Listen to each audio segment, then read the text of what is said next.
खूप जणांच्या कमेंट आहेत की तुमच्या ब्लॉगमध्ये सासू दिसत नाही, तर आजच्या ब्लॉगमध्ये तुम्हाला बघायला मिळतील. नमस्कार मंडळी, 100 दिवसाच्या जर्नीमधला होता आपला 18वा दिवस. पावसाची सुरुवात तर झाली, मग विचार केले घावण्यांचा पण बेत करूया. सकाळी नाश्त्याला मस्तपैकी चहा आणि घावणे केलेले. लग्नाला 2 वर्ष झालीत, पण आधार कार्डवरचं नाव तर मी अजून चेंज नव्हतं केलं. सो ते करण्यासाठी आलेले आणि इतका जास्त पाऊस लागला की मला खूप जास्त वेळ तिथेच करावा लागला. मग विचार केला पाऊस काय जायचं नाव घेत नव्हता, मग आपण भिजतच घरी जाऊया. आणि भिजत भिजत घरी आले. फायनल लुक तर माझा असा होता, पूर्ण भिजली आणि मला खरंच भिजून इतकं चांगलं वाटत होतं ना. वर्षाने पावसाची वाट बघत असतो आणि फायनली भिजली मी पावसात. खूप जास्त मस्त वाटत होतं आणि क्लायमेट पण बाहेरचं इतकं जास्त भारी झालेलं ना, कारण बरेच दिवस ऊन होतं. सगळीजणं कंटाळलेली, पण पावसाने आता जोरदार एंट्री केलेली आहे.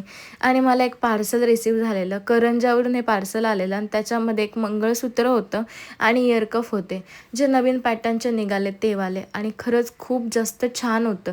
जर तुम्हाला पण असे मस्तपैकी हँडमेड मंगळसूत्र आणि इयरकफ हवे असतील तर मी वरती त्यांचा कॉन्टॅक्ट नंबर दिलेला आहे. तुम्ही त्यांना नक्की DM करू शकता आणि मस्त मस्त असे घेऊ शकता.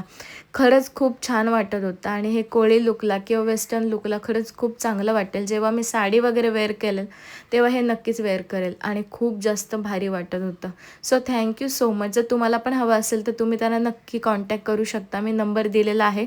त्यानंतर तुम्हाला आजच्या ब्लॉगमध्ये माझ्या सासूबाई पण बघायला मिळतील. आम्ही मस्तपैकी जेवण करत होतो आणि रात्री बेत झाला की भाकऱ्या पण बनवूया. मग दोघीजणी मस्तपैकी जेवण केलं आणि माझा दिवस पण आजचा असाच एंड गेला. भेटू अशाच एका नवीन व्हिडिओसोबत. तोपर्यंत बाय बाय.